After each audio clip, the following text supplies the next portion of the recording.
Mr. Moods and the Dark Side. Welcome, everybody. I'm happy to have you here on a Wednesday evening, June 11th, 2025. And greetings to all of our friends on Quite Frankly.tv, Rumble, YouTube, Twitter, X, D-Live, Kick, and beyond. So nice to have you on. And that's if you're just watching live. Great. Afterwards, wherever you are, whenever you are, hello. And yeah, what the hell's going on in your life? There's so many things we could be talking about tonight, but you know what? I had something that I wanted to put on the record. I wanted at least 3 nights with Brandon Joe Williams. Okay, and even after tonight, there's going to be so much left over. But then again, we can't, all of his courses and stuff, we can't put that into a series of 98,000 broadcasts. So I at least wanted to get 3 solid nights on. We were talking about sovereignty, separating yourself from not only the country, becoming, defining citizenship and nationality, and being able to separate yourself from this slave ass system that we're in. Hey, trust me. Any kind of hesitance I have with this subject, I'm still interested. I still want to hear people out, but at the same time, I also just live vicariously through anybody that's on the outside of the state I live in, which is a state of volcanic hatred of the IRS and the filthy monster that it feeds. So I'm, for those of you, whether you are going to be vindicated in the end or going to duck under any kind of noticing for the rest of your life, or if I don't know if this all goes wherever the hell it goes, I'm jealous of you for this freedom that you're living in right now. Because those of us out here, and you think about everything else that we're putting on top of these issues right now with these organized uprisings, whereas the Democrat Party continues to poll lower and lower with the American public, there's all these protests popping up as if there's some sort of a mandate, there's some sort of a will that, of course, that didn't show up and actually showed up in millions and millions of less votes than they did 4 years ago, magically. But now here we are, and it's all over. At least the surface level, which I'd like to get a little bit of this from Brandon as well. The surface level of what's happening in the streets right now and will spread into the weekend. It's already happening in New York. Things are getting violent in parts of New York City as of yesterday or the day before. And of course, President Trump's birthday is on Saturday. So that's when everybody's going to take out their Antifa hats and their wristbands and their armbands and really go at it. Show how free they are. I saw one absolute retard. This is why I retreat into myself. And I just put myself into something else. I don't know. Whatever is dear and precious and peaceful to you, don't face the retardedness.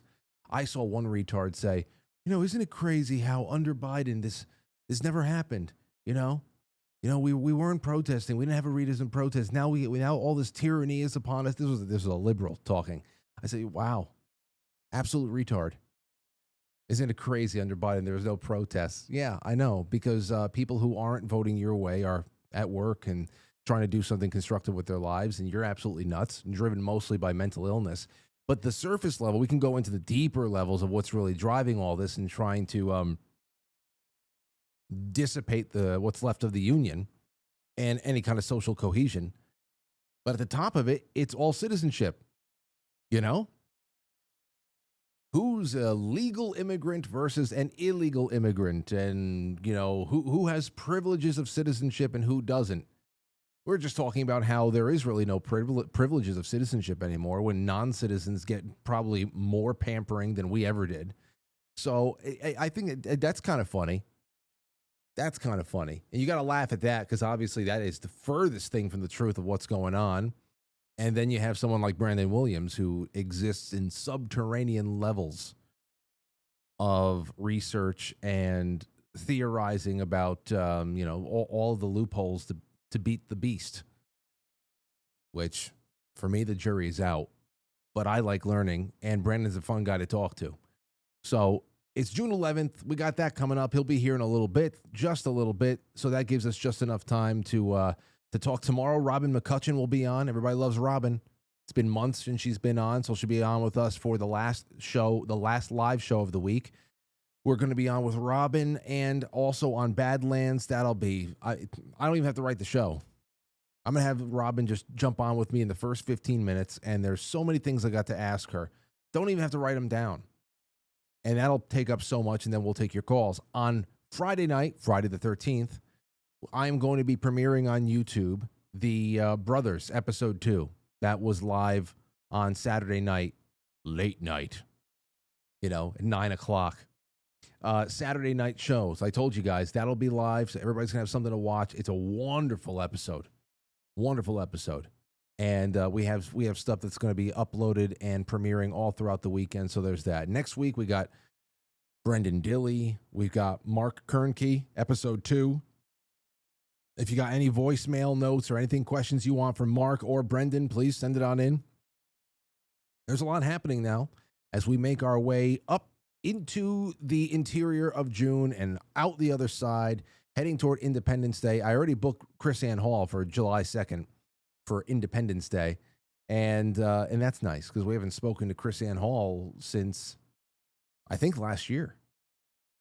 And if it was sooner than that, it might have been sometime around January because we were talking about recess appointments, I think. So still, it feels like last year. Feels like 3 years ago. It'll be great to have her on for a joyous holiday, the 249th year of the Declaration of Independence. So that'll be nice.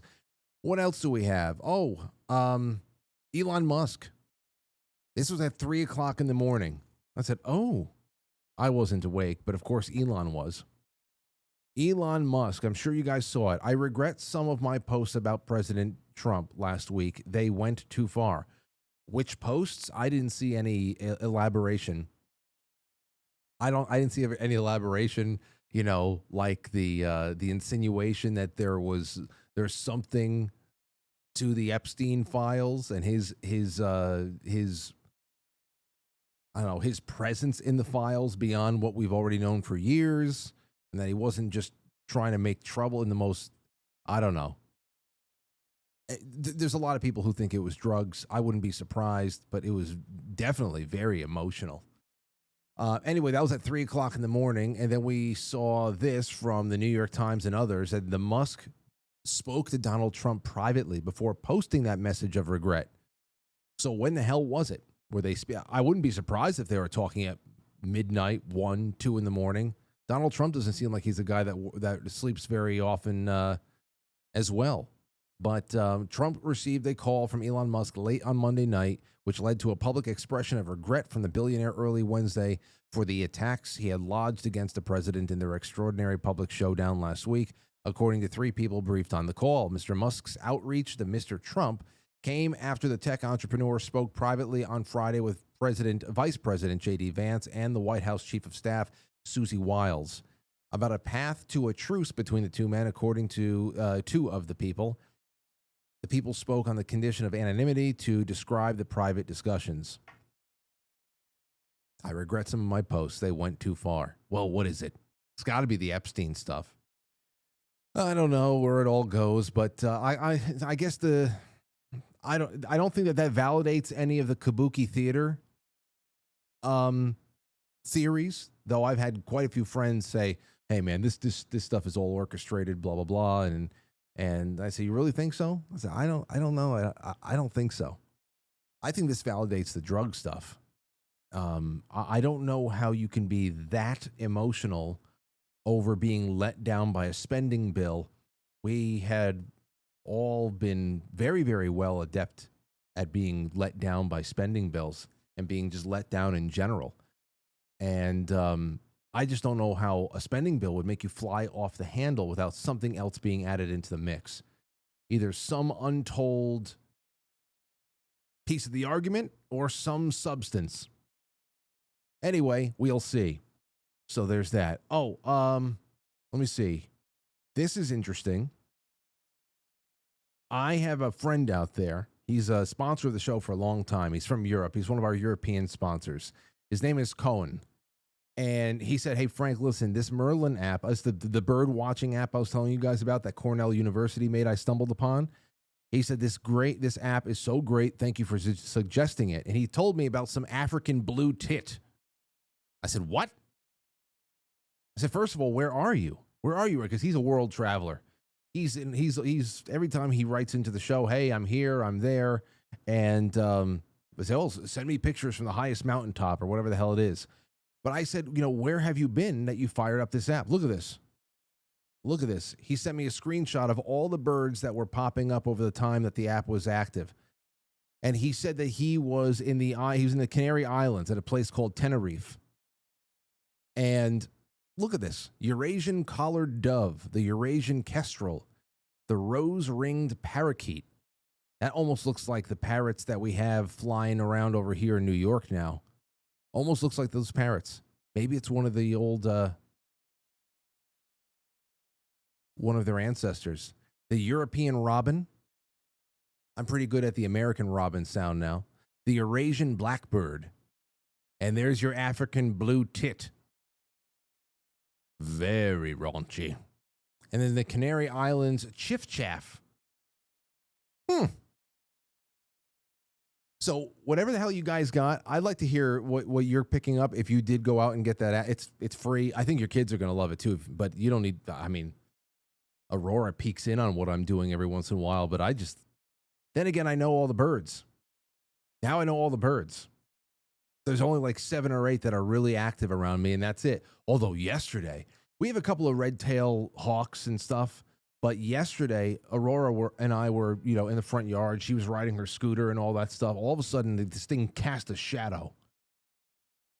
I said, what the fuck? This thing was massive. I said, that's no hawk. That's no moon. I said, Aurora, come on. She said, what? I said, look at that thing. She landed on a lamppost. Thing was massive. I said, I thought I knew what it was. Massive, dark bird. I said, I have to see the color of the head. Let's go. I said, you see that? She goes, whoa. It's like, run. So she's running. She had a stick. I'm running. We're all running up the street. This thing goes down from the lamppost. It goes in just into the middle of the road at the top of the hill. It's just standing there. Like, fuck you. And we get up there. Oh, bird. I didn't realize I had my birds aren't real shirt on. I realized it. I forgot, though. Anyway, we get to the top of the hill, and this thing is standing there looking at us. And I saw the red head. I said, you know what that is, Aurora? That's a turkey vulture. Thing is massive. We see like one of those. I see those less than I see those goldfinches that everybody said that I'm out of my mind. They're all over the place, Frank. No, not out of my mind. See one every like 2 years. So, yeah.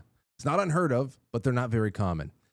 Anyway, that's that. So, with that, start logging your regional birds and send the screenshots over here. Also, we're putting together the July newsletter right now, and we are looking for all sorts of audience submissions. So please go to quitefrankly.tv, hit the forum tab up top, and pin to the top. There's all the submissions for newsletters, pictures, all that stuff.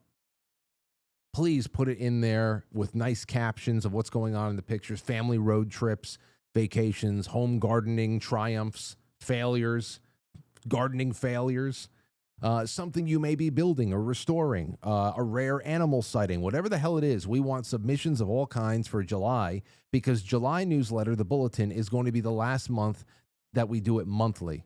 It is going to be transformed from a monthly bulletin into a quarterly electronic magazine now. So I think that's going to be exciting. And that's it. All right, let's get this one kicked off. Can't wait to talk to Brandon Joe Williams. He's coming up on the other side of this intro.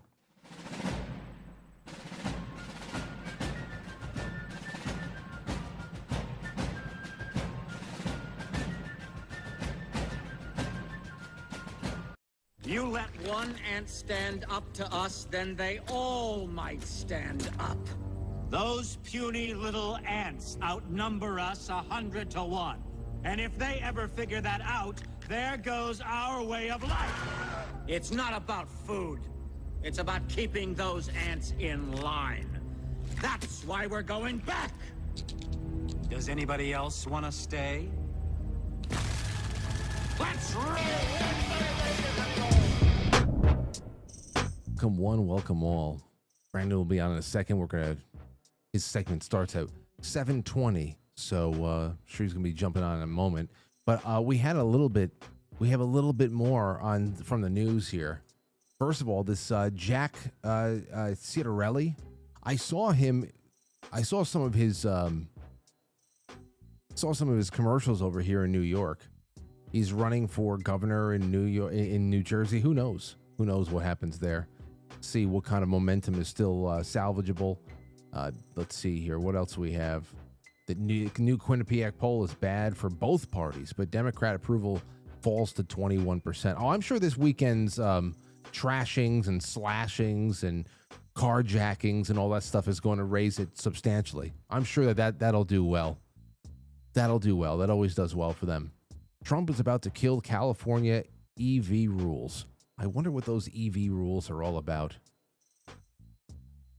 I don't know. I say let California kill itself with EV. Let everybody do it. That's not a federal issue. If people want to ride, those electronic remote control cars, then go ahead.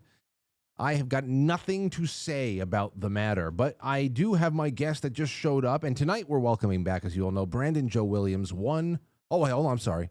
He's not sitting in his chair just yet. It's probably because I'm talking to him 3 minutes early. Hold on a second. Give him a moment. And we'll continue on with the EVs just for a second. We actually have to talk about cars tonight for a little bit. And then also in the second half of the show, we've taken one more step into the future, my friends, because for the first time an autonomous drone defeated top human pilots in an international drone racing competition. That really brings up some old theories and speculations that I had around the time that the Pokemon Go stuff was coming out, the augmented reality stuff. And anyway, one way or another, we're getting ready to go one place or another.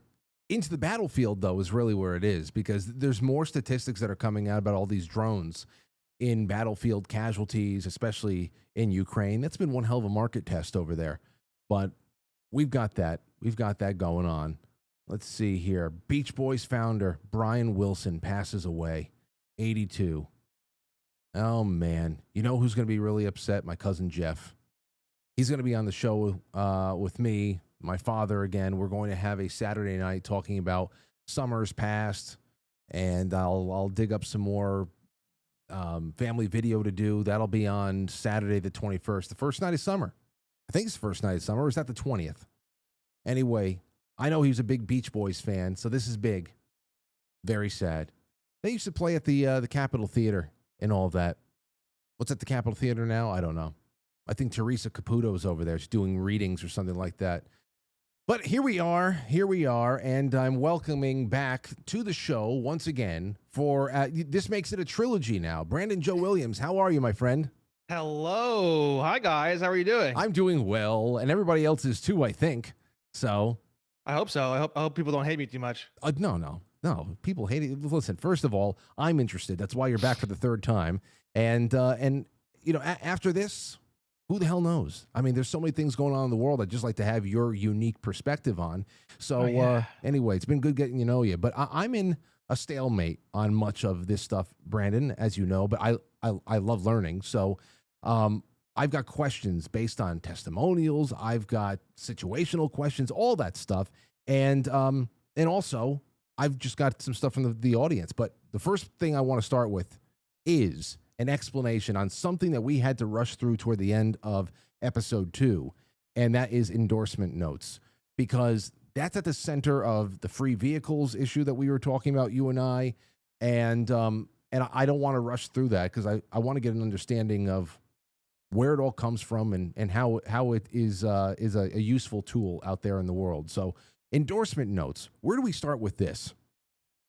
Did we go over it all? Did we start from the beginning, or do you want me to? I forget where we left off on that. If you want me to pick it up where we left off, or you want me to just start at the beginning, or what do you want me to? I don't know where we left off because you had to give us a crash course. It was like the last 15 minutes of the show, but I was so intrigued by it, I didn't want to wait until the third episode. So whatever you think would be a good way to, round it up for people who have been there or may have missed it. Oh, by the way, everybody that's watching right now, episode 1 and 2 that Brandon and I did together is listed in the description of this episode. So don't feel, any one way or another if you feel totally left in the dust. Everything's down there if you have any interest in going back to the beginning on any of this stuff.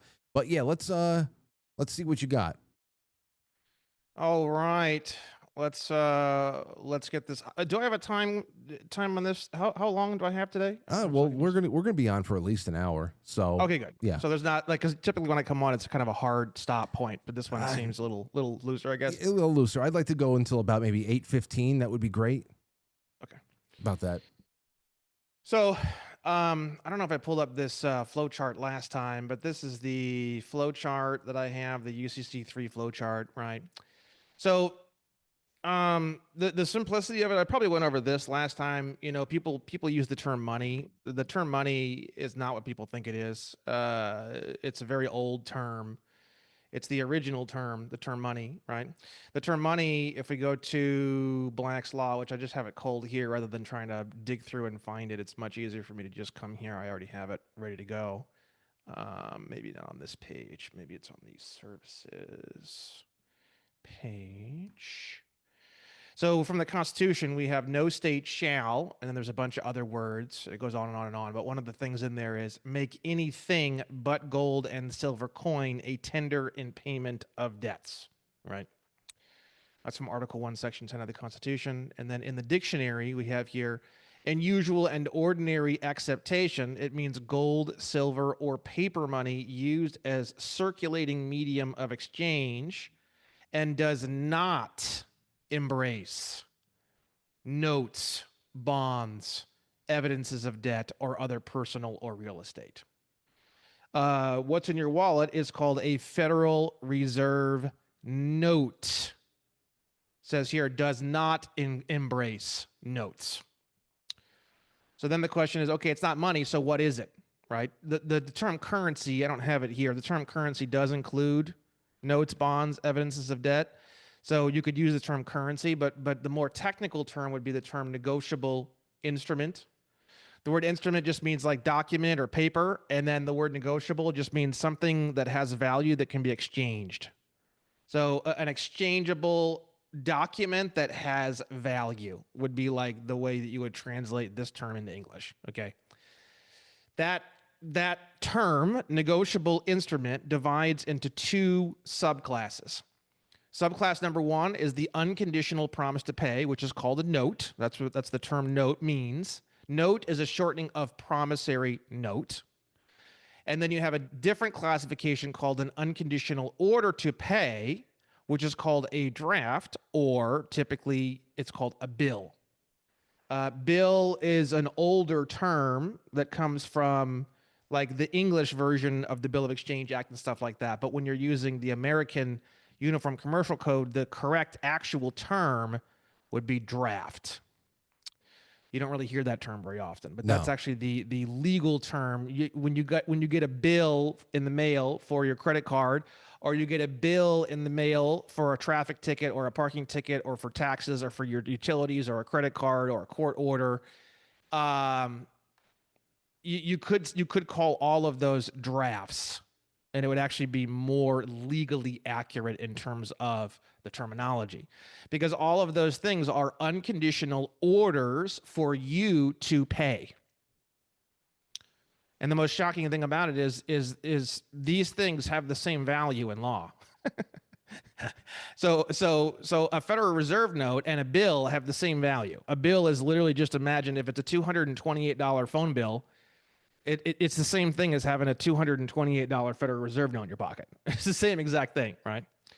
So when you have these two different classifications of a negotiable instrument, right, The big secret in terms of how it all works and what you're supposed to do with it, it all comes down to what's called negotiation. And that's where the word negotiable comes from in the term negotiable instrument. You have the term negotiation, right? Negotiations definitions right here. I have all the definitions in red.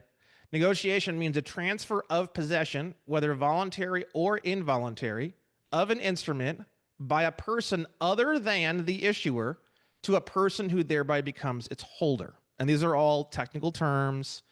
These are finance terms that literally people who run banks, who have been hedge fund operators for decades, have never even heard, which is hilarious. So most of the entire financial world, including Wall Street, has never even heard any of these terms. But what's so funny is that these terms are literally the terms that you have to know to understand anything about financials at all anywhere. So it's basically hilarious. It's this big secret that isn't a secret at all, really. And that's what's so funny about it, right? So the way that you negotiate instruments is called an endorsement, right? And we already got a couple of terms there that we don't understand. One of the terms was issuer, and the other term was holder, right? So issuer is the person who first creates a note or a note and then issues it for the very, very first time. For example, every time you use your credit card, you are actually producing an unconditional promise to pay, which is a note that has the same value in law as Federal Reserve notes. And you're essentially depositing that note on your account. And at the end of the month, they're basically sending you an investment portfolio, which I know is the total opposite of what you thought it was. You're manufacturing notes, placing them in a deposit account, and then at the end of the month, they're sending you a draft. Gotcha. So all of the notes that you've created all have value, and then the draft that they send you also has value. So basically, what people don't realize is you're basically manufacturing or getting cash, because this is all cash, by the way. You're basically either manufacturing or being sent cash all day, every single day of your entire life, and you just don't realize it. And that's the part that's so fucking funny about all this, right? You're talking about credit, just the nature of a credit card in general? Every time you use your credit card, if you go in and buy a coffee and you beep your card up against the machine, it goes beep, and then it asks you for a tip, you just manufactured an unconditional promise to pay. If you read right above where you sign, you don't always sign, but it doesn't make a difference. You can read your card member agreement, and there's a section in the card member agreement called promise to pay. And basically it says right in there, I promise to pay for any transactions, even the ones that I didn't do, and blah, blah, blah, blah, blah, whatever, right? Every single time you promise to pay, meaning use that credit card, you are manufacturing a promissory note. That promissory note is going into an account, and then at the end of the month, they're sending you basically like a Fidelity investment portfolio of all of the unconditional promises to pay that you've manufactured and deposited throughout the month, because they all have a positive value. Okay. And that's why your credit card bills are never a negative value. They're always a positive value. So if you look at your bank account, it's also a positive value.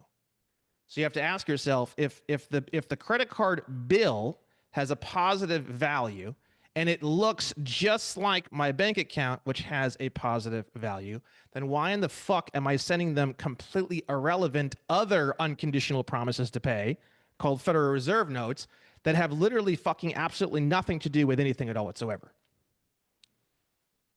Okay. Now let me ask you a question on this then. I guess the one thing that I would say off the bat is, yeah, someone like me, and a lot of the people out there, we live in a world where we're just constantly bombarded with all types of lingo from people in specialized industries like finance. But like you said, there's a lot of people in finance that don't even know what the hell's going on.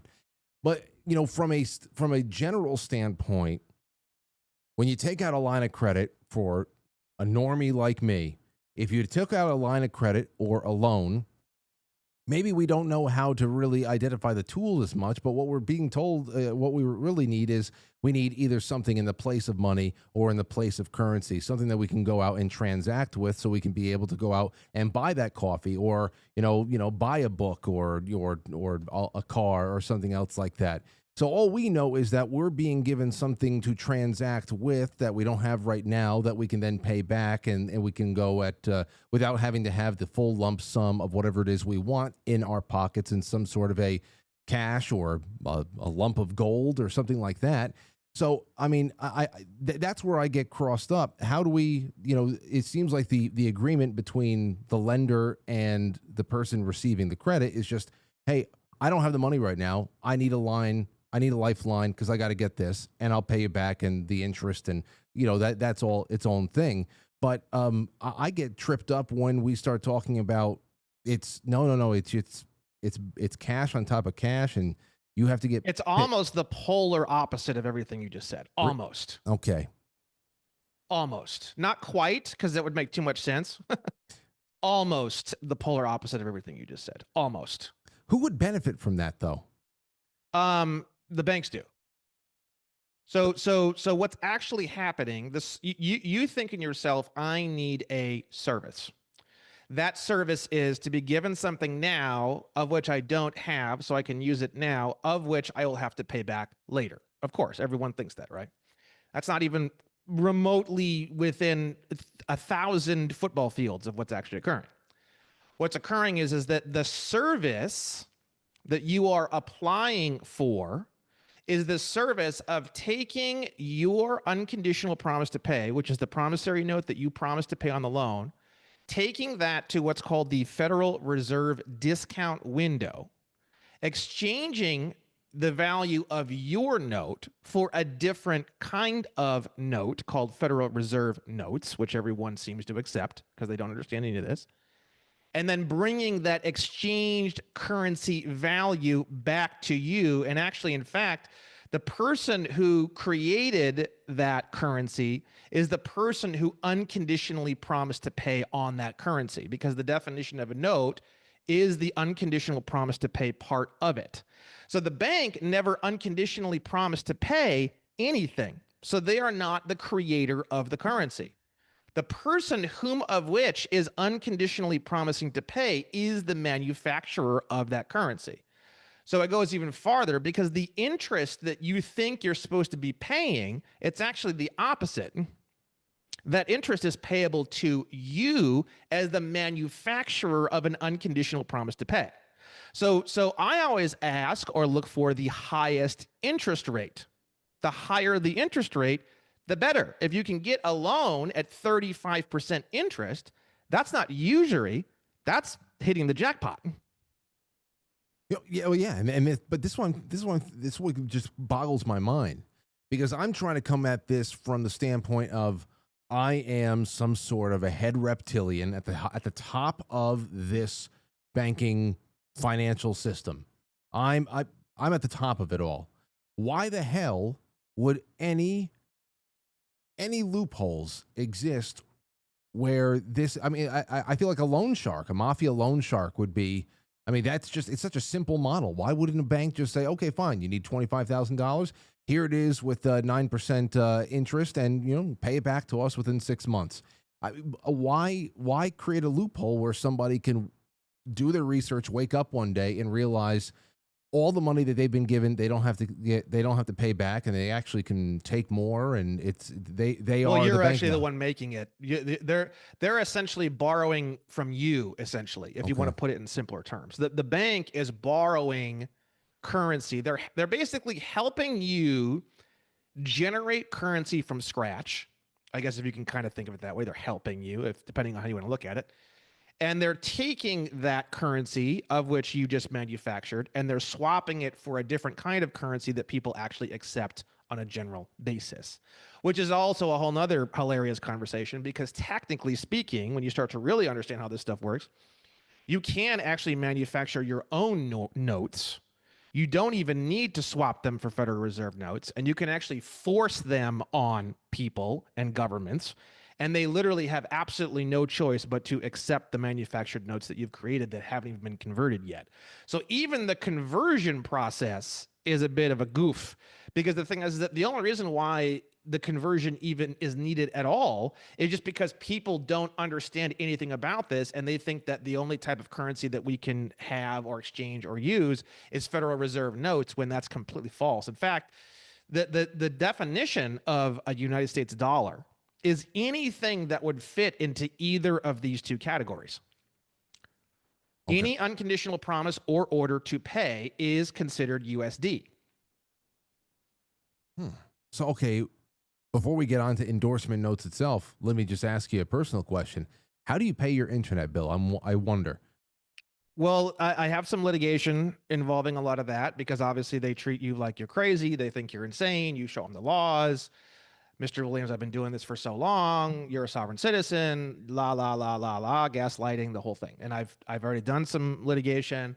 It's was more difficult than I thought it was going to be. So I lost some stuff. I have some stuff in appeals right now, which is still going strong. So I am there are a lot of examples of people getting these things applied randomly. But it's becoming more and more common to see that in today's world, because there's so many people doing this.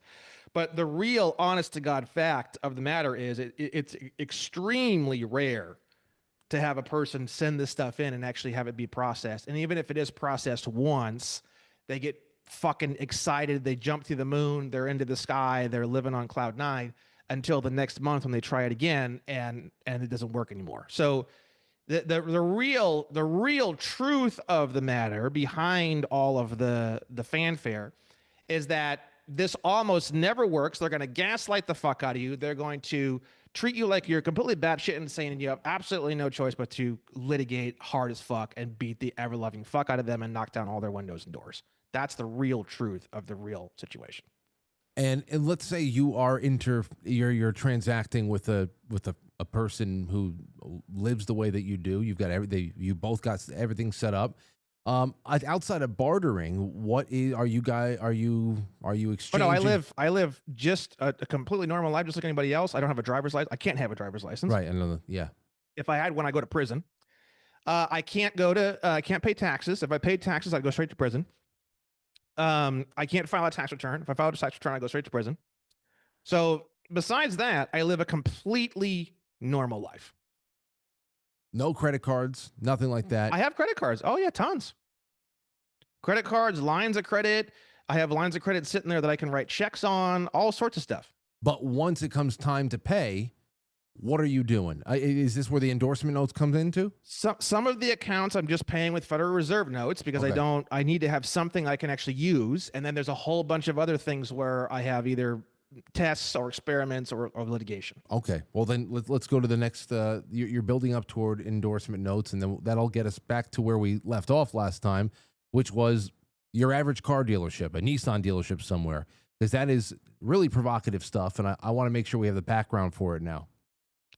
Yeah. So getting back to the flow chart, these two sub classifications, one being an unconditional promise to pay, a note, the other one being an unconditional order to pay, a draft. They're actually almost very, very similar. In fact, you'll even see a special note here at UCC 3-104E. If an instrument falls within the definition of both note and draft, a person entitled to enforce the instrument may treat it as either. So even the idea that there are these two entirely distinct subclasses is almost in itself a bit of an illusion.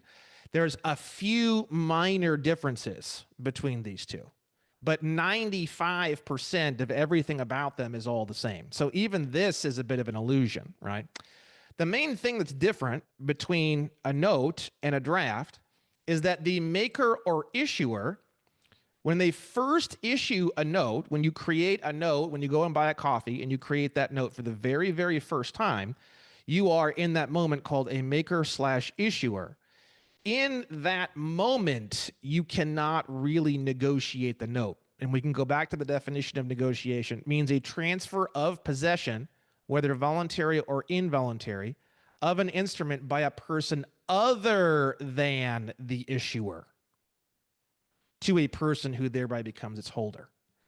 So I had to when I made this flow chart, I had to adjust it because really, when you really very, very first make a note, you can't really negotiate it. That's the only real trick between these two classifications, right? Okay. So what I recommend is you get your loan with the car company or whatever, and then all you're going to do is just request a payoff sheet. Call them up. Hey, I need a payoff sheet. You can do it. You can do it right away. As soon as you get your loan, wait a week, make sure they can process it. Call them up. Hey, I need a payoff sheet. Can you send me a payoff sheet? Right.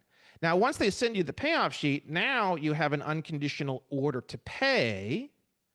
That special rule about maker and issuer does not apply, and then bang, you become what's called the holder. Someone in possession of a note or draft that is payable to them specifically or payable to bearer. Basically what that means in a nutshell is like on a check, pay to the order of Brandon Joe Williams. Yeah. Well, what people don't realize is if there's no payee at all, on an instrument, it's automatically defaulted to payable to bearer, which means a blank check. Almost everything that people deal with on a day-to-day basis is all just blank checks. And you can say, well, my name's on the bill. Well, okay, that would mean that you are the payee anyway. So if your name's on the bill or if there's no name on the bill, either way, you're still going to become the holder. Now, you have to become the holder to negotiate an instrument. And you can see that again back in negotiation. It means a transfer of possession, whether voluntary or involuntary, of an instrument by a person other than the issuer to a person who thereby becomes its holder. And then under endorsement is very long and complicated. Let's see. But that's where we got to get to right now. Because this is the... means a signature other than that of a signer as a maker, drawer, or acceptor that alone or accompanied by other words is made on an instrument for the purposes of negotiating the instrument, restricting payment of the instrument, or incurring endorser's liability on the instrument. But regardless of the intent of the signer, a signature and its accompanying words is an endorsement unless the accompanying words, terms of the instrument, place of the signature, or other circumstances unambiguously indicate that the signature was made for a purpose other than endorsement. For the purpose of determining whether a signature is made on an instrument, a paper affixed to the instrument is a part of the instrument. So I get into all of these various things in my courses and stuff like that. But taking all of that information and simplifying it into something really, really simple and not a nightmare, it's basically just shit that you write on a draft or a note that makes it exchangeable or limits its exchange in some way. So basically the holder is writing the rules of where this thing is going to go and how it's going to get there. Okay, so that's saying the term endorsement in a nutshell, it means instructions made by the holder of an instrument as to where this thing can go and how it can get there. Essentially, let's basically go with that. That's a really good English translation of the term endorsement. Okay. So when you apply this, because when we ended last time, I brought up a couple of screenshots from your Instagram, which you very proudly put out there. People are driving off of lots with gigantic new trucks and beautiful shiny cars and all that, and thanking you for helping them, utilize this instrument, this tool, to be able to drive off without putting anything down, but also without any real intention of paying any money or currency, but really just triggering some sort of a procedure in which the dealership is compensated somewhere down the line, but nothing ever really falls on you. How does that all play out in the end? Using this thing as a tool, how does that all play out? Describe. We just claim and negotiate the original note. That's it. Okay, so it's that simple. A Nissan Altima for $25,000. You want it. What are you doing? Go in, fill out the finance. I want financing. Okay, no problem. They're going to put an unconditional promise to pay in front of you. You're going to claim and negotiate that unconditional promise to pay. And you can say to me, well, Brandon, you just said a minute ago that you can't do that as the issuer of the original note. So that's fine. We still do it anyways, because even the companies that process these things don't know any of this information. So we'll write endorsements and stuff on the original note, which technically, I suppose, don't even necessarily apply. And they still like freak out and like won't process the note, and like all this kind of chaos occurs. But the real truth in terms of the mechanics of it, you can just sign normally. You can just go in and, yeah, give me 40% interest. I don't give a shit. Give me 70% interest. I don't care. Give me 90. Give me a 90% interest loan. I'd rather have it anyways. Sign for it. And then as soon as they process, you drive off the lot, you're driving around in your new car. Now what you're going to do is you're going to request a payoff sheet. Send me a payoff sheet. Now they're going to create. Now they are the maker or issuer of the unconditional order to pay, which is a draft. They issue the draft to you, and then bang, now you're the holder. Once you become the holder, now you can negotiate the instrument through an endorsement. You're going to endorse the instrument, send it back. Now, the way that I teach it is, okay, it's all fine and dandy. Now it's all paid off. Now it's free. Now it's all that. But the way I look at it is, but where is your interest? The 90% interest is payable to you. So yes, the car is paid off, but they still owe you currency. So what we're doing is not only do you get the free car, but we're suing them to get the additional interest value on the note, because they still owe us money even though the truck was free. And you have confirmation that people you've had this work for you, where not only you got a free car. No, this is like every single attorney, the courts, like no one can believe that we figured this out. Like everyone's in just complete disbelief about all of this. So you can go in there, and essentially negotiate for 90% interest just so that you can get a new car and a nice chunk of cash. And it makes it easier if you have bad credit. Go to some seedy shithole fucking hole in the wall that they never sell anything at. Tell them, yeah, give me a 45% interest. I'll sign for it right now. You'll have a car in 10 minutes. It sounds so. It sounds outrageous outside of the ethical concerns I have that I expressed to you last time on. It just sounds outrageous. How the hell? You manufactured the currency, and you're working with a banking institution to convert that currency to a different type of currency so that it's more acceptable to people. But really, truthfully, you don't even need to do that. The original note by itself is completely sellable and exchangeable without having to swap it for a different kind of note. That's all just an illusion. Plus, the interest is payable to the person who provided the original currency. Duh, right? So who provided the original currency? The answer to that question is the person who unconditionally promised to pay. Did you unconditionally promise to pay, or did the banking institution unconditionally promise to pay? Well, we unconditionally promised to pay. That's correct. So the thing is that they are basically borrowing that currency in an effort to exchange it for you. Now, obviously, the banking institution should get paid for that service. So what do you think would be an honest amount that you should pay for the service of them swapping a currency for you? For example, if I went to Germany and I had French francs, what would be the cost or fee associated with transferring the French francs to German Deutschmarks? Do you know the answer to that question? I don't know. Let's say it's 2%. Let's just throw it out there. Let's say it's 4%. So if the banking institution should be getting a 4% servicing fee for a currency exchange, and there's 45% interest available on the loan, quote unquote, then the thing is that the bank can keep their 4%, but what about the remaining 41% interest? You keep it? I don't know. If we're the ones who manufacture the currency, why are we not getting that 41%? You see, that's where a lot of people, you're going to lose a lot of people who aren't already, studying along with you. It's that when we go and open up a line of credit or get anything that we can transact with, a loan, whatever the hell it is, we don't, we've never ever looked at that as we are creating anything. We're just being given assets temporarily so that we can go out there and get something bought or paid for. No banking institution has ever given you a single thing. They've only exchanged that of which you've manufactured. Okay, here's another thing for you. You're on the now, because this is going to get us into a couple of questions I have about interchanges with law enforcement, speeding tickets, parking tickets, things like that.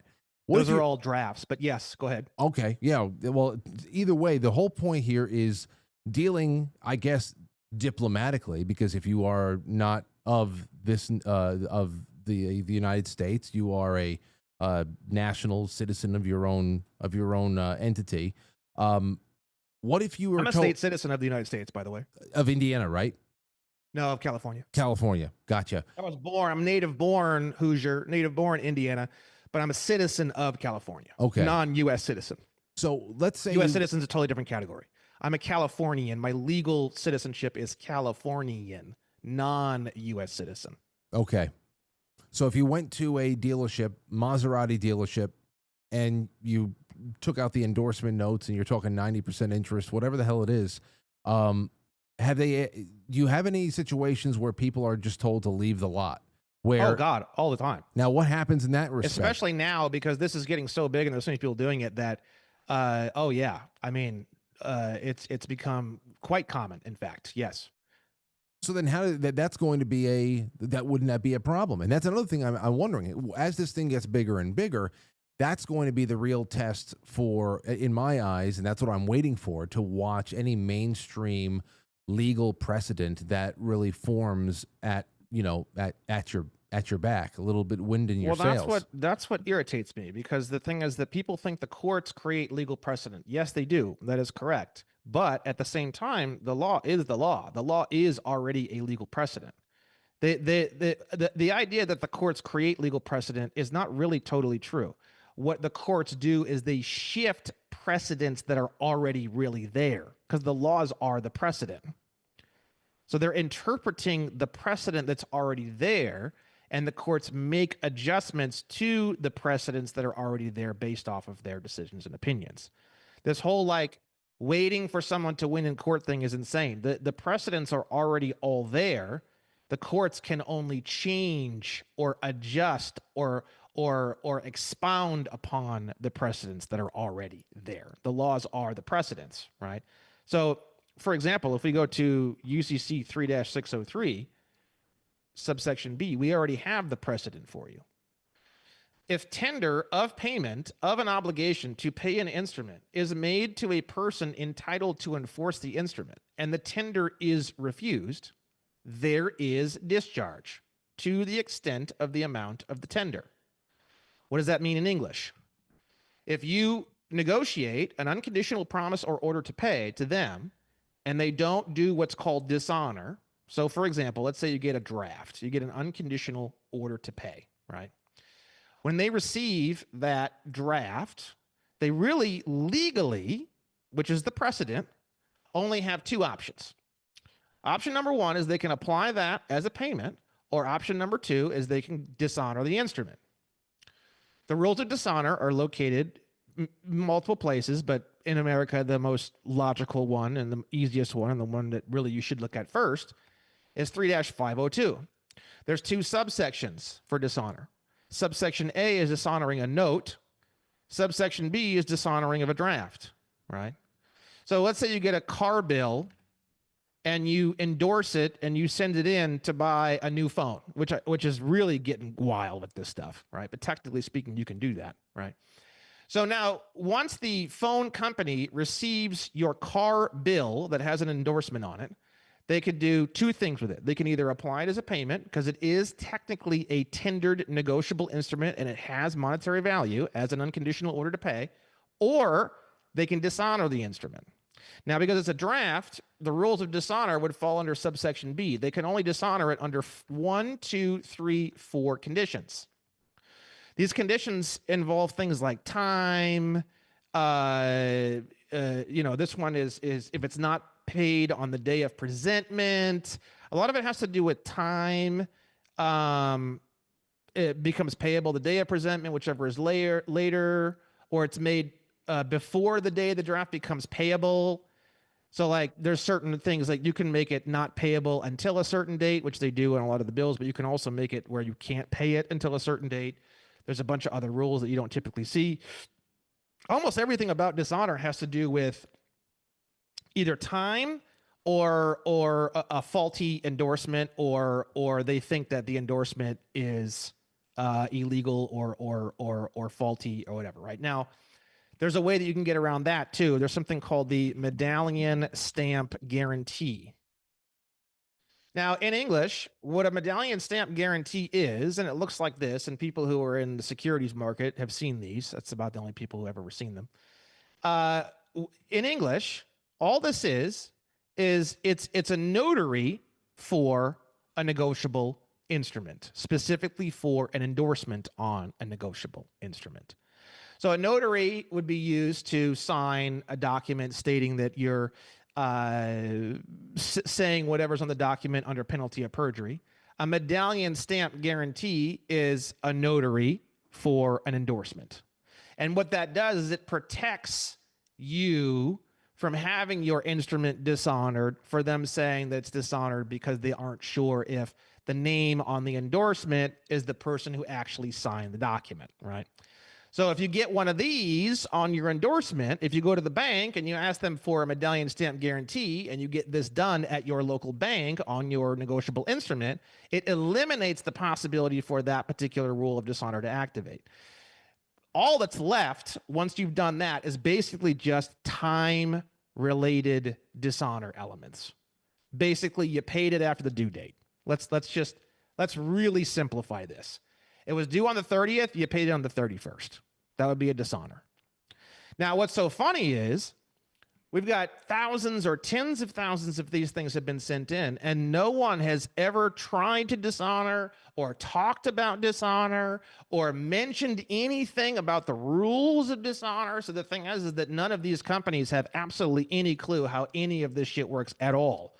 So they don't even know, either that or they pretend not to know that there is this thing called dishonor and that they can dishonor the instrument. What they do instead every single time is ignore or refuse the instrument. So that's where we go back to 3-603. Tender of payment. Tender means an unconditional offer. If tender of payment of an obligation to pay an instrument is made to the person entitled to enforce the instrument, which is basically the person who you're paying. The person you're paying is the person entitled to enforce. I mean, there's a little bit more to it, but we'll keep it simple. Let's actually reword that. It's not 100%, but it's close enough for a new audience. It'll be better for this. If tender of payment of an obligation to pay an instrument is made to the person you're supposed to be paying, and the instrument is and the tender is refused, there is discharge to the extent of the amount of the tender. So what that means is they can't refuse it. If they refuse it, it still applies anyways. They can't refuse it. If they refuse it, it applies. So really, they have three options. They can either apply it, they can dishonor it, or they can refuse it, which means they're going to apply it. There's no other options at all whatsoever. Okay. And this doesn't apply to just Federal Reserve notes. It applies to any kind of unconditional promise or order to pay. You can take a parking ticket, which is an unconditional order to pay. You can put an endorsement on it, and you can send it in to pay off your phone bill. Is this where the without recourse thing comes in? Because we got to get to that. That's a type of endorsement. So there's different types of endorsement. Once you become the holder and you understand how these things work, and you understand that they have three options, and you understand they can dishonor, and you understand all these different functionalities, now we start getting into, okay, I've become the holder, now what? Okay, so let me put this on the screen here. This is one of the testimonials that you had shared, because I want to move along as not swiftly, but as, I don't know, to flow a little bit better here. because I think it's all connected in some way. And of course, we're not going to get the full. People want to take your course. That's where you're going to go really into the weeds. This is just something I want to be able to hit these things with some kind of brevity. Here's one that you shared from a Sternly Bottomsley. So I love the name. I signed 2 speeding tickets without recourse, written in cursive above my signature. When I asked the judge to read that out loud, he refused. So I had to read it on the record by the record. He was pissed, but I didn't have to pay the tickets. What the fuck just happened? What do you? Let's talk about a few things here. So first and foremost, a lot of people use fake names because for privacy reasons. Oh, whatever. totally. So that's why his name is whatever.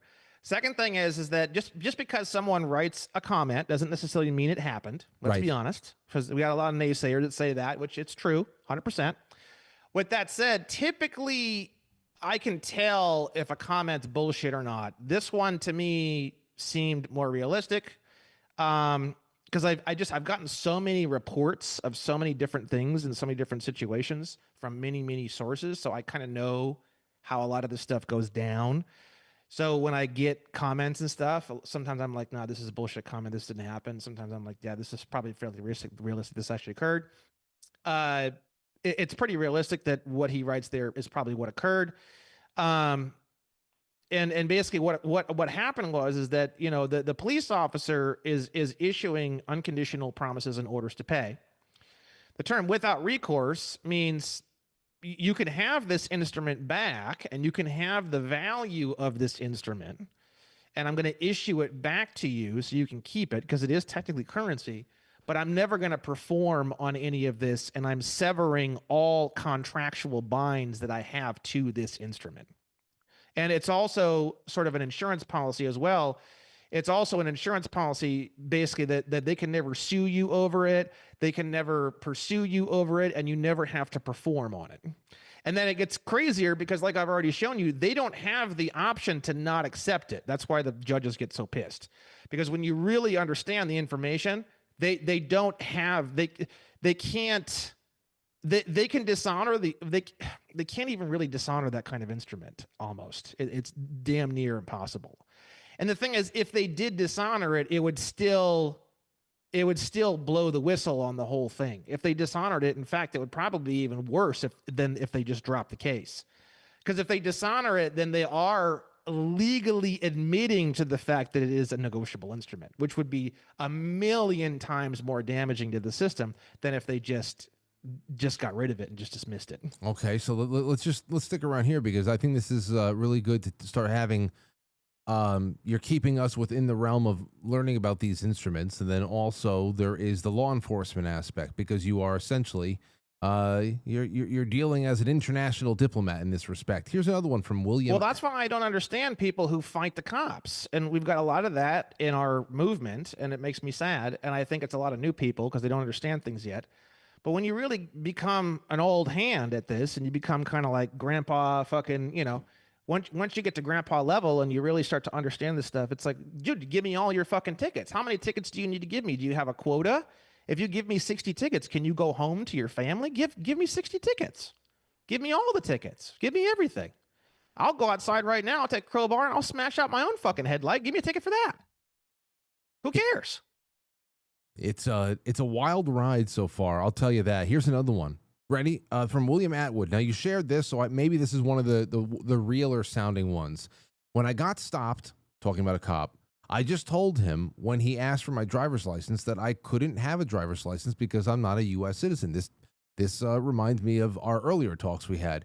And then it was a back and forth about what am I a citizen of, and I told him I'm not. I told him I'm an Alaska national, and that if I were to claim to be a U.S. citizen to get a driver's license, I would be committing fraud and federal offense, so it's impossible for me to get a driver's license since I know I'm not a U.S. citizen. When the interaction was done, he came back up after running my passport, and he was apologetic after making excuses that it was, a safety thing that he thinks I should know about so I can take care of it if I needed to. And then he handed me my passport, told me to have a Merry Christmas, and left. This is a common occurrence? All traffic stops go one of three ways. Way number one, we have had a lot of those types of experiences. Yes. Way number two is they still issue tickets. They just don't deal with it. They don't really care. They just, here's your tickets, that have a good day. Or things go dark and south. Those are the three possibilities, right? The reason behind why things go south from someone like me who's evaluated so much body cam footage, I might as well work at a fucking courthouse. It's the presentation of the car. It's the way you treat the officer. It's your tone of voice. Yes, it's what you say, and yes, it's what you provide. But even more importantly, it's if you have a fucked up car and there's pot smoke rolling out the windows and there's trash all over the floors, and you roll your window down just a crack and it's heavily tinted and you treat the officer like shit, you have ticked every single box of everything I have ever seen on body cam footage that is going to equate to something horrible happening in that interaction. Yeah. Okay. So there are boxes. Box number one, is your car a rape van? Is it some kind of weird, fucked up, old, weird looking? Is it smoking oil? Is it burning oil so bad that it leaves a black cloud of smoke down the fucking road? Is it filled with trash? Is there pot smoke barreling out of it? Are there beer cans on the floor? That's the first box. The first box is, what are you doing? Okay. The second box is, how do you interact during the traffic stop? Do you roll the window down? Do you roll it just barely down? Are you weird and reaching around and you've got tinted windows and you're reaching around trying to grab shit and he doesn't know if you're trying to grab knives or guns or whatever and all this kind of, that's probably maybe even more important than the first box.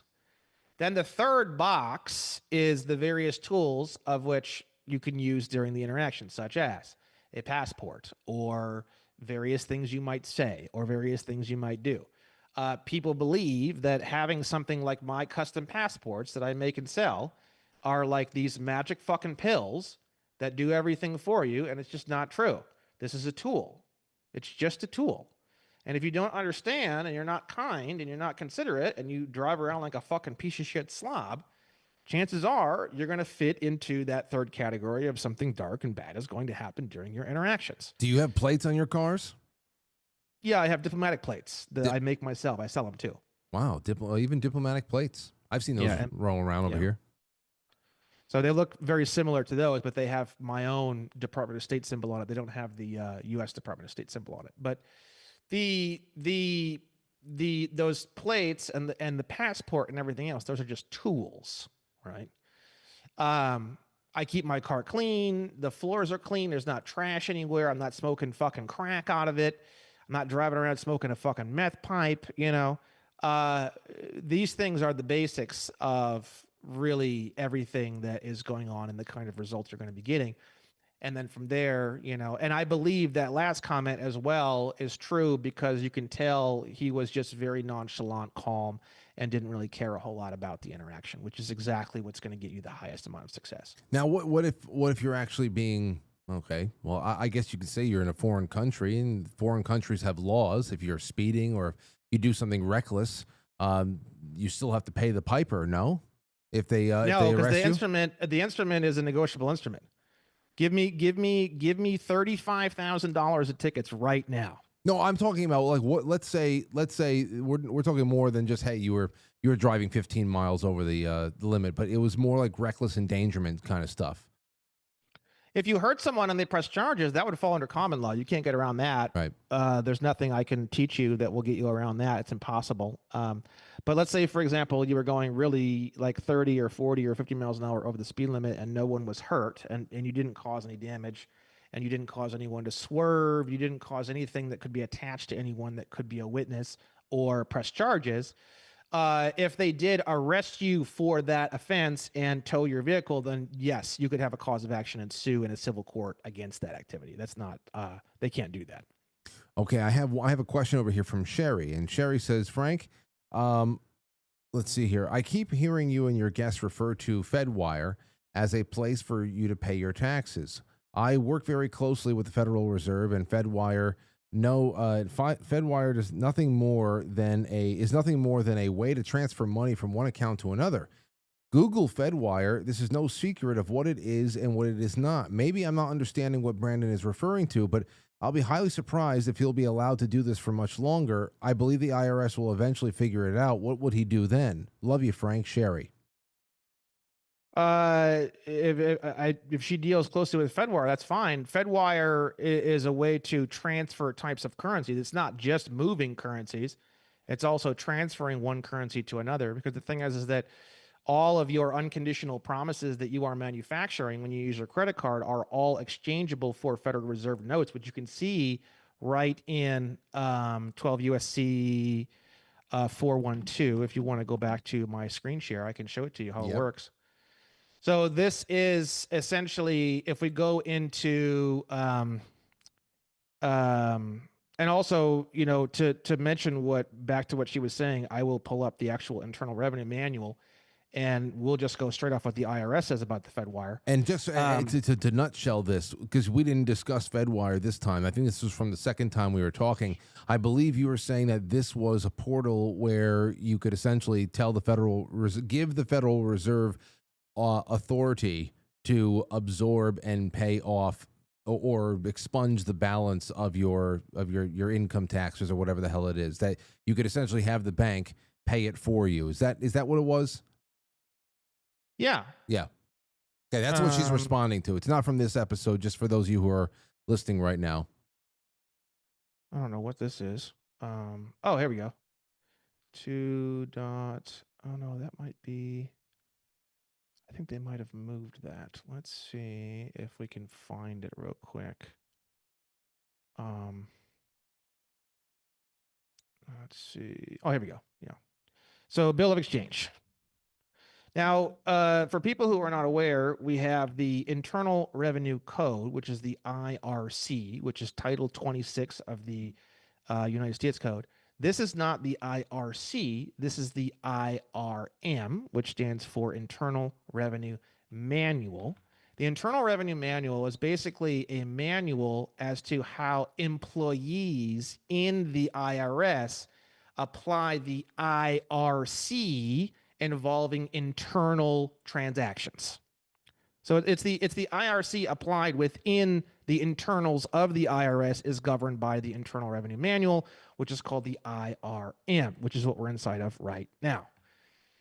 IRM 3.8.45.5.10.1 states, if a bill of exchange or registered bill of exchange is received from a taxpayer, which is defined in 26 U.S.C. 7701 subsection A14, authorizing the campus to settle their account using Fedwire, send everything received to the following address. Now, what we've been doing since December, since I've started doing this, I'm telling you, millions and millions and millions, maybe even tens, maybe even hundreds of millions of dollars we have gotten to literally vanish off the face of the earth by placing an endorsement on the original bill, the unconditional order to pay from the IRS, authorizing the campus, which means the IRS, they use the word campus, to settle the account of the taxpayer using a bill of exchange or registered bill of exchange that is processed through Fedwire. I have never seen Fedwire. I think it's like a computer program or something like that. I don't know what it looks like. If you type it into the internet, enabling financial institutions to transfer funds electronically in the U.S. Can you use Fedwire to convert one type of unconditional promise to pay to another type of unconditional promise to pay? It says no, but I don't think that's true. That wouldn't make any sense to me, because the thing is that it's telling you right in the IRM that that's what you're supposed to be doing. So I would need to look. I mean, I don't know of any other way that you would transfer anything from a one type of note into, well, here, let's go to 12 USC 412. This is for sure how it's done. Any Federal Reserve Bank may make application to the local Federal Reserve agent for such amount of the Federal Reserve notes hereinbefore provided, for as it may require. Such application shall be accompanied with a tender to the local Federal Reserve agent of collateral in amount equal to the sum of the Federal Reserve notes thus applied for. So, and it says here, the collateral security thus offered shall be notes, drafts, bills of exchange, or acceptances. So in English, what's this? If you want to swap some kind of note, draft, bill of exchange, or acceptances or anything else for Federal Reserve notes, you have to follow this procedure and you have to do an application for notes under 12 USC 412. So if I write an application for notes to convert my notes to Federal Reserve notes, the only two places that I know of that can process that is FedWire and FedNow. So if there's some other process that I'm not aware of that this lady is talking about, then fine. FedNow is for smaller transactions that are made quickly. FedWire, I mean, as far as I know, it's been around for a long time.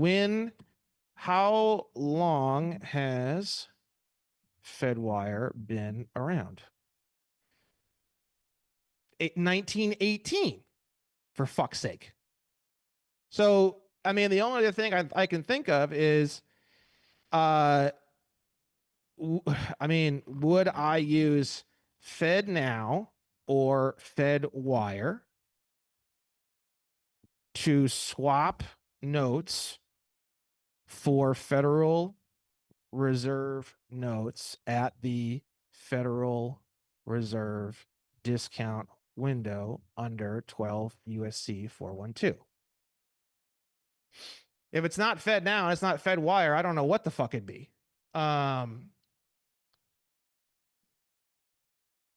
Okay. So if this is true, then maybe I don't know if I believe this, but if this is true, then it's a paper process. And but maybe it is a paper process. Maybe she's right. Maybe it's not FedWire. I always thought it was FedWire because that's what the IRS says. Well, one way or another, what she's talking about is the actual the ability for a person to take their bill that is sent to them from the Fed and saying, okay, well, here's your bill. You owe us $7,000 in taxes this year from your income and all that stuff. What she's saying, she's talking about more about the ability to take that and say, okay, I authorize you, Federal Reserve, to pay this for me without actually having to cut a check and give. Oh, no. We've done that so many fucking times since December. Oh my God. Okay. I did it myself. Well, then here's the on that. Most people are probably just fed up with taxes more than anything. And I would say that, is that something that you need to be able to go through the entire legal and nationality separation process to do? Anybody can do that. You can do it today.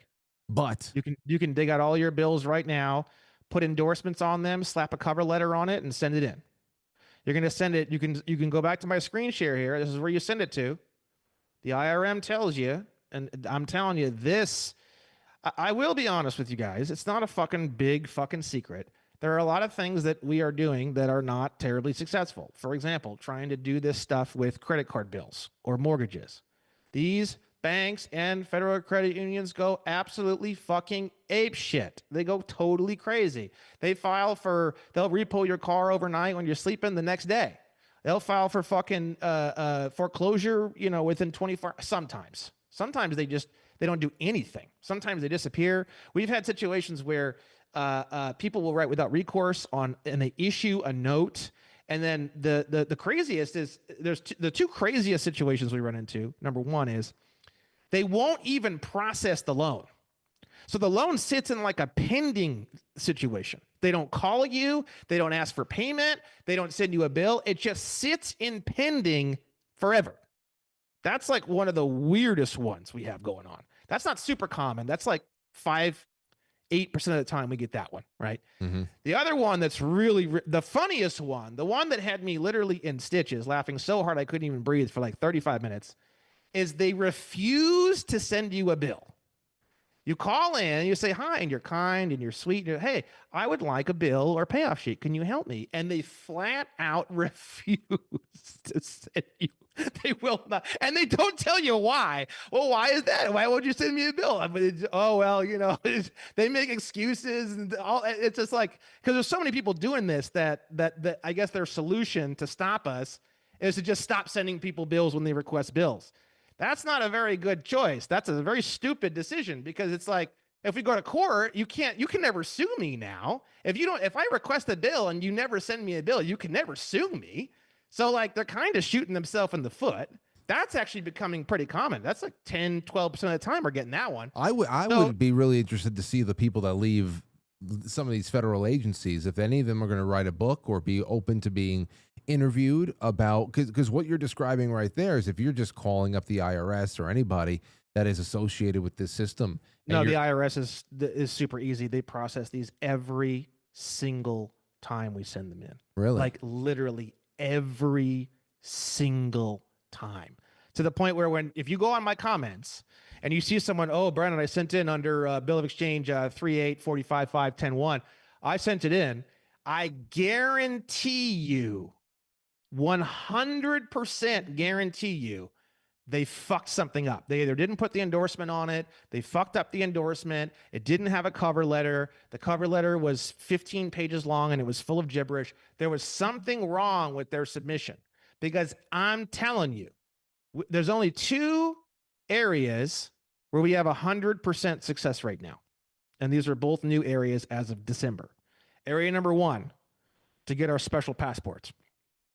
Before December, I had a different process, and maybe 5 or 8% of the time we had a little bit of difficulty, but it was like 93% in the bag.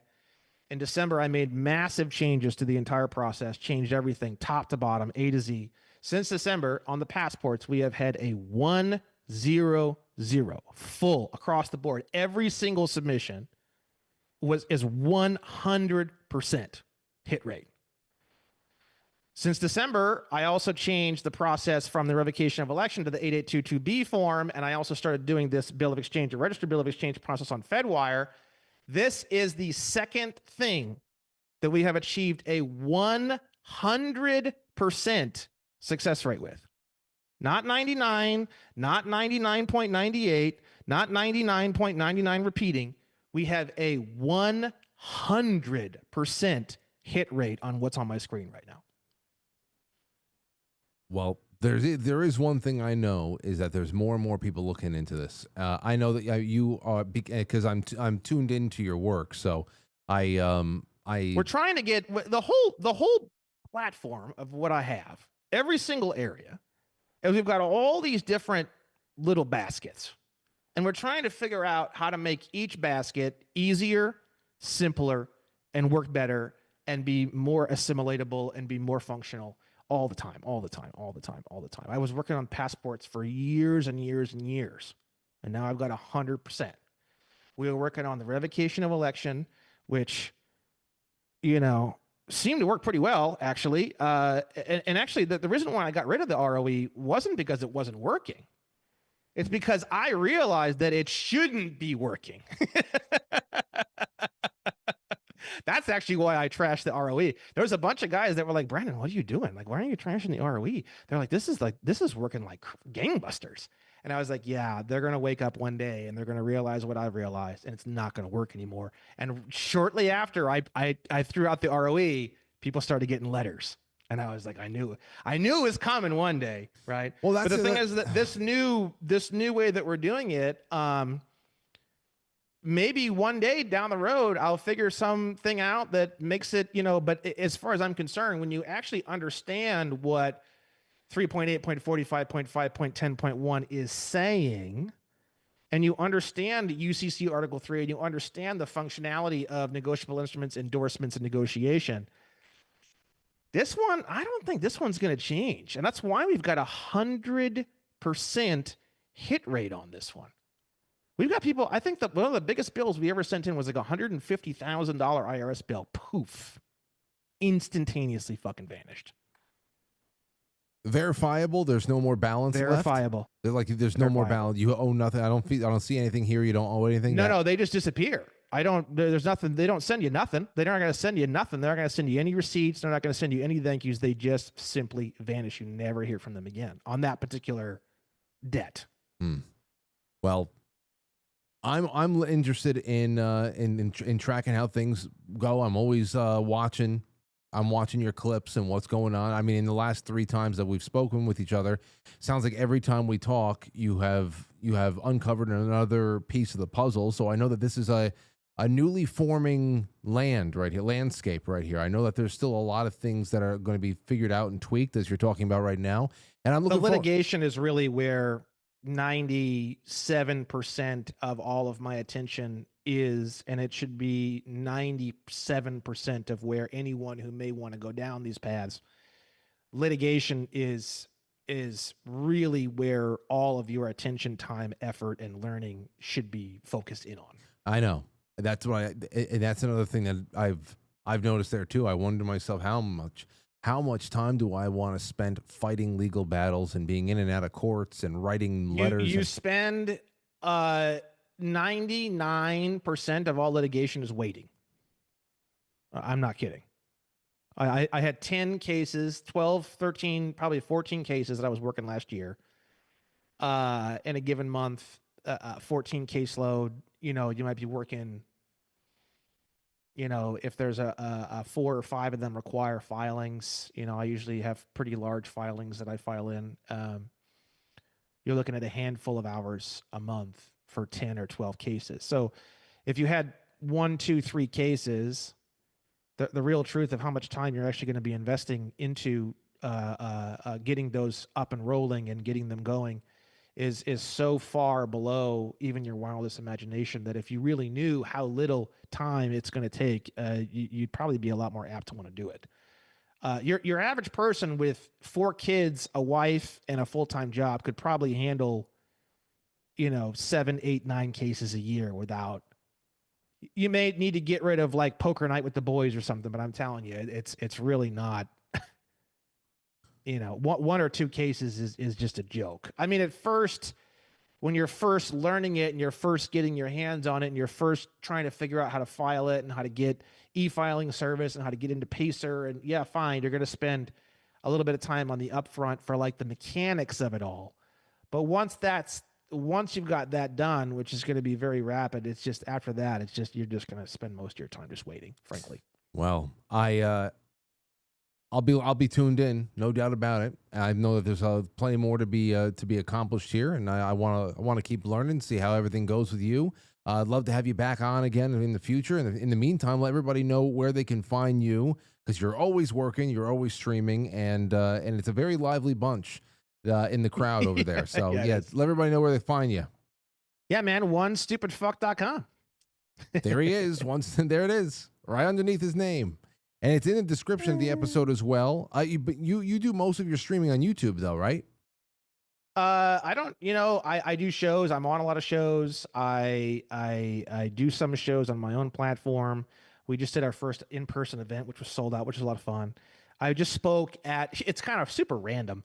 I just spoke at the Dave Asprey biohacking convention in Austin, Texas. They called me to be a speaker. And it's such a huge monster, ultra insane, top tier event. I was like, really? I thought it was like a joke at first. And then he's like, no, I'm serious. My name is, I think his name Pavel. My name is Pavel, and I work with Dave, and we want to have you speak at our convention. I was like, okay, yeah, sure, I'll be there. So I went to the Fairmont. I was just there for 3 or 4 days staying in the hotel, and I spoke on the first day of the biohacking convention. So, like you said, this is starting to get pretty fucking mainstream. And like I always say, I think I am kind of at the very spearhead of this thing, but that's not something egotistical to say, figuring that I've literally extricated every single atom of everything in my entire life. And I really do. I am the ultimate example of put all your eggs in one basket. So after 3.5 years of all day, every moment, every thought, the fact that I'm at the spearhead of this thing shouldn't be too surprising. No, definitely not. Definitely not. You got the personality for it too. And we're going to be in touch and wish you all the best. And thanks again for all the time tonight, man. This is very illuminating. I can't wait to get all of the feedback from the audience. Thanks, guys. Appreciate you having me on. And, if you ever want to do another one, let me know. I'd love to come back. No doubt. I want to talk current events with you because, listen, I will say this. We end up liking a lot of the same posts on Instagram. And I said, you know what, me and Brenda just got to just shoot the shit one night, not talk about getting in the weeds on some footnote on a random page on Black's Law some night. We got to just talk about something else. So we'll be in touch for sure. Yeah, it's all theater. It's all political theater out of the District of Columbia. So it's all for the District of Columbia citizens, which are called U.S. citizens. It's all just U.S. citizen theater and games. So, talking about it, I talk about it from a very externalized point of view. Exactly. I mean, yes, if in a world that's insane, you can't help but be affected. So you can't be naive and think that you can just totally disconnect and no one can do anything with you. There's riots 8 miles south of my location right now. So you have to realize that, eventually, no matter how state citizened up you are and how much eventually these things can affect you in a way. I'm glad you said so, because there was that thought of mine to bring this up at some point tonight. Just from the surface level, you want to talk about the normie level of looking at what's going on in the country and the headlines and the front pages and all that stuff. These very predictable, highly organized, well-funded, uprisings that are going on, pockmarking the entire subcontinent that is the United States. It is all, if you're following it from the surface, about citizenship. It's all about the difference between, and if there even is a difference between illegal and legal immigration and all that shit. And I just, coming from your standpoint and what the basis of your reality is, I just know, I mean, you're like 20,000 leagues under that, under that. The first thing that comes to my mind, and I don't want to keep you, I don't know kind of how your schedule is, but this is a very fascinating subject. The first thing that comes to my mind listening to you speak is the Protocols of Learned Elders of Zion. Mm-hmm. That's the very, very first thing that comes to my mind, right? And I forget what it was. It's a section of that where they talk about how there's like these underground tunnels and they're filled with explosives or whatever. And if they ever were to find, I forget the exact terminology, if they were ever find out, then there'll be riots and we'll blow up the cities from the underground. Do you remember what I'm talking about, that section of the book? I don't know what I have, the entire Protocols was in the first edition of William Cooper's Behold a Pale Horse. But I don't have the Protocols outside of themselves. When the FBI Vault tweeted them out a couple of years ago, I bookmarked them somewhere. But the William Cooper book, all of the later printings of that, they removed the Protocols. But I do remember what you're talking about. There's something about riots, and then there's something about like underground explosives that are like there to like if as sort of like a red button if need be kind of a deal. I forget the exact wording and terminology, but that's kind of what comes to my mind. It's sort of like if they get a little too nervous, then they hit these buttons on their little control panel. Riots is definitely a fan favorite. That's the blue button. And then the red button is, I don't know if we've ever seen the red button before. No, I don't know. I'm not sure we've ever seen it. So, I mean, I hopefully we don't. We'll see. The red button's, I guarantee the red button's a whole lot worse than riots. I know. But still, it's nothing. I just don't. Fear has good and bad elements. Fear, it reduces pain. Fear can increase performance. You can run faster. You can jump higher. You can lift things. You become stronger. There are actually some really unique, interesting, positive points to fear. And then obviously the negative points to fear are the inability to think clearly, the inability to use logic. It's sort of like a video game. And fear could almost be considered like a pro and con character trait that you get temporarily because something happened. Yeah. And during that temporary fear association, your damage resistance goes up, your speed goes up, your agility goes up, your intelligence goes down, your charisma goes down. your ability to strategize goes down. So in the heat of battle, fear can actually be a positive thing. So the thing is that, you know, I try not to get into too much of all this stuff, because the thing is that I'm not, you have to make a decision. Do you want to decrease your mental facilities and exchange that decrease for the increase of physical capabilities for that moment, right? And if you're not doing something physical and you're not involved in a sport or athletics, then I don't know why you'd want to make that swap. And that's just, I think of it as a very logical choice to be fearful or not. Well, You know what I going mean? going to your comment about the red button, whether or not it has ever and will ever be pushed, I think that's where this kind of this whatchamacall, what do they call it? Something in Leviathan. What is it called? You remember what you know that what is that book? No. Either way, it's this cycle of tyranny where using fear and using just that Hegelian dialectic to steer things in society. After every major crisis, when you do a drawing back, for example, we had 2020, we had lockdowns. And then by 2021, 2022, they loosened the noose a little bit, but things were never really the same. There's just new levels of sediment on the whole That's shit. right. You never really get back what you lost completely. You might get back 98%, but you gave up 2. And they're playing incremental games. And when it comes to actually fear, I think another thing that it happens to us is, I was talking about this maybe around 2022 or so. I said, can you imagine if, you know, because we're very resilient species, you know, for as retarded as we can be, and as we are also very resilient. If we can just snap our fingers and let all of the stress we've internalized dissipate, we'd probably levitate off the ground. We'd be so light. You know, the things that we've learned to shoulder and just work through. That's why there's always that whole idea of saber rattling needs to gradually escalate, because over time we just the new normal for us is like this. You know, the protesting from coast to coast. We knew it was coming. You know, it's not shocking anymore. It's getting annoying. But, you know, they don't, annoyance is not going to move the needle at some point. They need people to be scared. So the real question is, how far are they willing to do to reestablish that reign of terror again that we used to get for things that were far less disruptive than these pussy hat wearing, you know, marches out there, the No Kings March and shit. So I often wonder about that, their own plans to escalate. Fear is only effective as a tool of tyranny if there is no solution or options available. Because what happens is, the first thing people do when they go into a state of high level fear is they begin to look for solutions, right? Now, what's so unique about what I'm doing, and Joe Lustica and a lot of the other guys that are doing what we're doing, is we're offering something very deep and meaningful in a way that's never been offered before. So in fact, doing what I do 12, 15 years ago, I would have just been some goofball sob sit sideliner.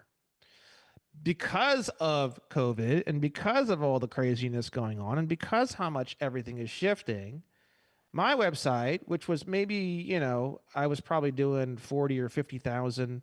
So when I first started in 2022, it was like 100 or 200 people a month to the website. I didn't really have much of an online media, anything. Then by about July, I released the 1.0 course and got a publicist. And then I went on a huge tour of doing shows all the way through the middle of 2023. I think by the end of 23, I had maybe 80,000 people a month to all of my websites combined per month. And then that doesn't include anything on social media or anything. And then now, fast forward even from there, we're doing maybe 70 to 90,000 a month on all the websites combined. Wow. Plus, I have, you know, over 50,000 now on my YouTube channel. Plus, my email list is over 50,000. Plus, I just broke, I think, 56,000 followers on Instagram. And one of the things that the naysayers say, which makes sense, I understand, is a lot of those numbers all sound the same. It's probably all the same audience. Well, no, it's not, because your Facebook people are your Facebook people. They use Facebook. your Instagram people are Instagram people. There's not a whole lot of, I mean, there are some people who use multiple platforms, but people typically have one platform that's like their personal favorite. And that's the one that they typically use the most, right? So, the grand total, if you were to boil it all together of the monthly, and now I just had a bunch of stuff go viral over the past couple of weeks. I had a 1.1 million on one thing, and then I had 1.5 million on something else. And so this whole thing is starting to really, really get big. And the more there is fear, and the more there is tyranny, and the more there is craziness, and the more goofy things get, the faster people pour into my side of the equation, and the faster I go from sob sit to literally, some people call me the second coming of Christ, which is absolutely fucking hilarious to me. But you go from a fucking fringe lunatic to a fucking genius real fucking fast when people start becoming scared and they start thinking maybe you have some answers for it. It's true. It's true. That's the way the cookie crumbles. But that's also that it's also it becomes that Streisand effect in some ways. Don't look over here, or just the tighter they grip, the more it all just spills through. Well, the fingers. craziest thing of all of this is I don't have any issues. I don't have any threats. I don't have FBI, CIA. In fact, I get organically shown on platforms like YouTube, and I'm cursing like a sailor the whole time. I get organically shared on platforms like Instagram and Facebook. I get messages that say, congratulations, your content has so many engaged people, and the statistics of the engagement versus the likes versus this and that is so good that we're going to start organically showing your reels to other people for free. Now, in full transparency, I am a paid ad professional, and I've spent easily $150,000 on paid ads to share all of this information on my various platforms over the past 3.5 years, which I'm sure does impact the way that my algorithms treat me. Plus, I am a founding member of Facebook. I was like one of the first several thousand people that ever even had a Facebook profile back when you had to be in college to get a profile. Same here. So the thing is that I think there are certain very unique aspects as to why maybe I'm being treated this way. But the truth is, I have a 99% like to dislike ratio on like every single video on my entire YouTube channel all the way to the beginning. I don't post anything that's not badass. I don't post that often. I only post when I have a really great guest or a really great show and I really want to put it on there. So I'm so specific about what I post, and it's so rare, and my ratings are so high because of that, probably, that I don't have any shadow banning. In fact, it's literally the opposite of a shadow ban, which is probably the most shocking thing about my platform, because you think with what I'm teaching and the way that I teach it, aka cursing every 4 seconds, you'd think that it wouldn't be like that. But I don't know what else to tell you. It's just the wildest. It just gets wilder and wilder. It's like Dan Pena says, truth is stranger than fiction. It really is. We are entering a world where it's becoming very prevalent and obvious that truth is literally stranger than fiction. Well, keep stirring the pot, my friend, because at this point we need pot stirrers. We absolutely do. And thanks again for the night tonight. I would love to have you back on, just to shoot the shit. This would be good because we did well the last 25 minutes, no doubt. And yeah, Brandon Williams, thanks again, my friend. Thanks, we'll guys. talk soon. Bye-bye. Take care. All right. 8:45. Let me see what's going on with the super chats, and then I'll open up the lines and we'll just take some calls. That last stretch right there, was nice. I liked it. Everything else, listen, it's dense stuff, and it's also things on the outside. You know what it is with me? It's very outside stuff, but I believe that all of our solutions are coming from the outside of the box. I wish we didn't have to. I wish we could just do something a lot easier than have to print out our own diplomatic license plates and passports, but I guess it's nothing's made to be easy anymore. You ever see that picture of the goat with the rope around its neck, and the other end of the rope is draped on the fence post, and the goat just thinks that they're tied there, but they could walk away at any time that they want? Well, people like me are the version of the goat who notices the other end of the rope is not hitched to the post, but still just needs to see somebody else do it first. In this instance, if I were a bachelor, if I were not a father, and if I were not married, I don't know. There's a much better chance that I would be, pounding out my own license plate tomorrow. Might be. There'd at least be a much higher percentage, but otherwise, hey, I'm open. I'm open to anything. I like listening to it. I still have a problem with the acquiring of personal property or acquiring loans without any real intent to repay, but the world that Brandon describes from a self-ownership standpoint is no doubt morally and ethically superior in accordance with nature, just a free humanity. Now, like I said, I have ethical issues with a lot of this stuff here.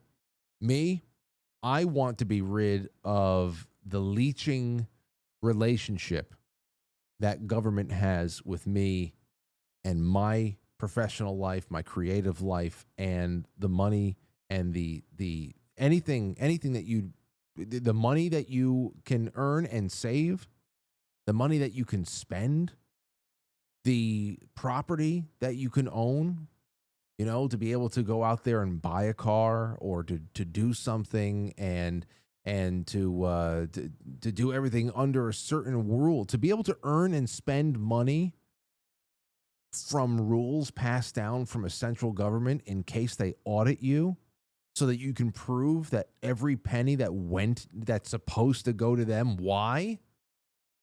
Because this is what it takes to live in a society, the freaks say. All freaks. So yeah, I would love to just be rid of that. That's all I care about. I don't care about walking onto a GM dealership and driving away with a new Acadia and saying, "Get fucked. It's insured." There's something very mooching and leeching about that aspect. I don't want to hear anything about that. RJ Williams was just on with us. You'll see him on Friday night when I replay the interview for Friday night on this YouTube and other places. Wherever you guys usually watch the show, come to YouTube on Friday night. That's where the premiere will be, because we were live on Rumble on Saturday. That's when it was recorded. But for all of you guys, the YouTube is where that will be on at 7:00 on Friday. So come on over there. But, essentially, RJ Williams, when he was robbing banks, the first thing he did was a shit ton of research into the bank's protocols on things like robberies and how, all the money was insured. So the protocol was give the money to the person, do not put up any kind of resistance, and do not lock them in, because you don't want to create a hostage situation if they are in fact armed. Things like that. That's the only thing I'll tell you about that episode. The rest you can watch for yourself. But that's what it kind of sounds like here. Like trying to figure out the protocols of dealerships and their relationships with their lenders and manufacturers or whatever the hell it is, and then I just don't understand how anybody would create a system. Like, I understand debt and how debt is a very, very vast business.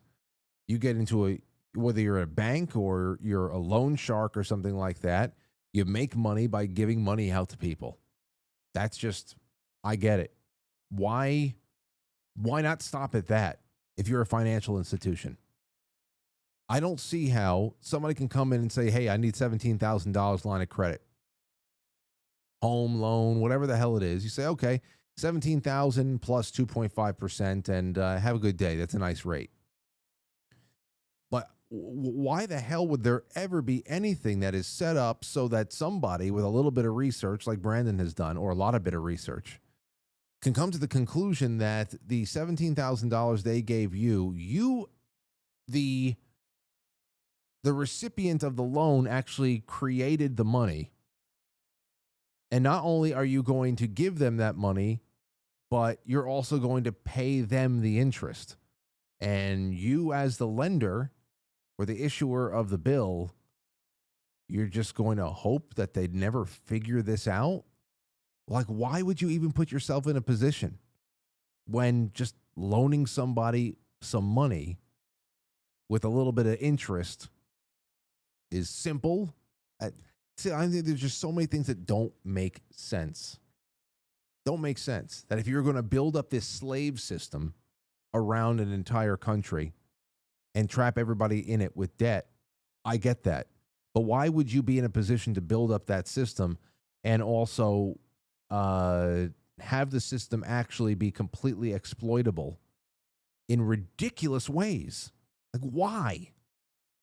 Is it just like is it a karmic thing? Is it like a vampiric thing where, you know, you need to be invited in to the house? You can't break in on your own.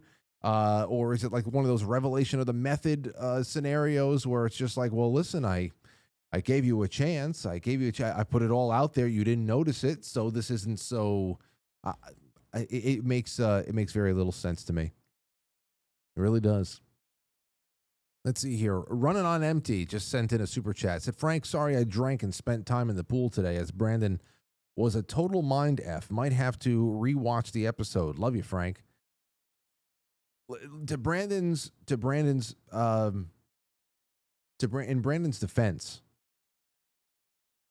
what he does on these last 3 episodes in the nearly 3 hours I've made for him, it's you can't compare. Obviously, this takes many more hours of reading and interacting and testing things out for yourself to start making.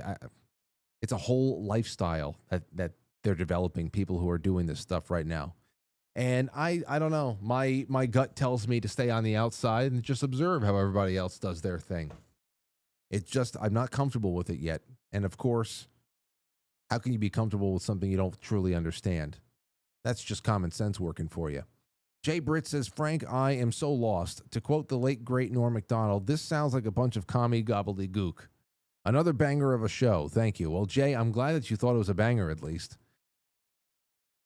Through Super Chat on YouTube. So happy to get YouTube back. Are you bored to tears like me, says Max Meeks? Then try an audiobook with actual logic. Redemption in Florida by me. Hello Kitty says, what's even more shocking, people keep buying paper, silver, and gold notes, ETFs, instead of a tangible piece of silver or gold. Basically, it's another form of fiat money. By the way, hi, Frank, and the chat room. Well, yeah, that's what we were talking about with Tony Arterburn last night. There is no reason why anybody should be buying paper against the actual mined metal. I don't know why anybody would do that. That's ridiculous. That's ridiculous. So then that's all I have over there. Let me go over to Rumble. Everybody's hanging out, doing their thing. And over on Quite Frankly.tv. Let's see. Safety Net, thank you. Says one love. Hello.